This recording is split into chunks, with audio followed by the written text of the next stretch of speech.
दोस्तों, सीरियल दिव्य प्रेम में अब आ चुका है ऐसा मोड़ जो पूरे शो का रुख बदल देगा। दिव्या की मां के चले जाने के बाद अब असली सच्चाई सामने आ गई है।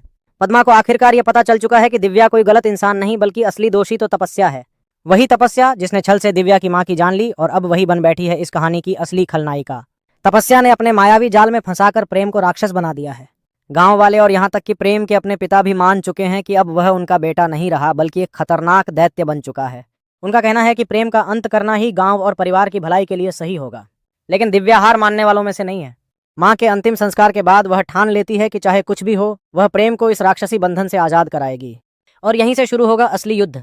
तपस्या, जो खुद को कर्ण मोहिनी कहती है, मायावन में प्रवेश पाने के लिए प्रेम को पूरी तरह अपने वश में करना चाहती है, मगर उसे अंदर ले जाने से पहले ही दिव्या उसका रास्ता रोक लेती है।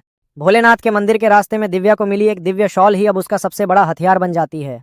आने वाले एपिसोड में दिखेगा महायुद्ध, दिव्या बनाम कर्ण मोहिनी। एक तरफ तपस्या की मायावी शक्तियां तो दूसरी तरफ दिव्या का विश्वास और उसका दिव्य शस्त्र। दिव्या अपनी ताकत और आस्था के बल पर कर्ण मोहिनी को परास्त कर देती है और प्रेम को उसके कब्जे से छुड़ा लेती है। इसी के साथ प्रेम के अंदर छिपा दानव भी नष्ट हो जाता है। जब प्रेम फिर से सामान्य होकर घर लौटता है तो सब उसे अपना लेते हैं। प्रेम भी दिव्या का आभारी होता है और मानता है कि अगर दिव्या ना होती तो उसकी जिंदगी हमेशा के लिए अंधकार में डूब जाती। लेकिन कहानी यही खत्म नहीं होती। तपस्या की चालें इतनी आसानी से थमने वाली नहीं। वह लौटेगी और इस बार उसका सामना न सिर्फ दिव्या से होगा बल्कि प्रेम की मां पद्मा से भी, क्योंकि अब पद्मा जान चुकी है असली सच और वह हर हाल में तपस्या को अपने बेटे से दूर रखेगी।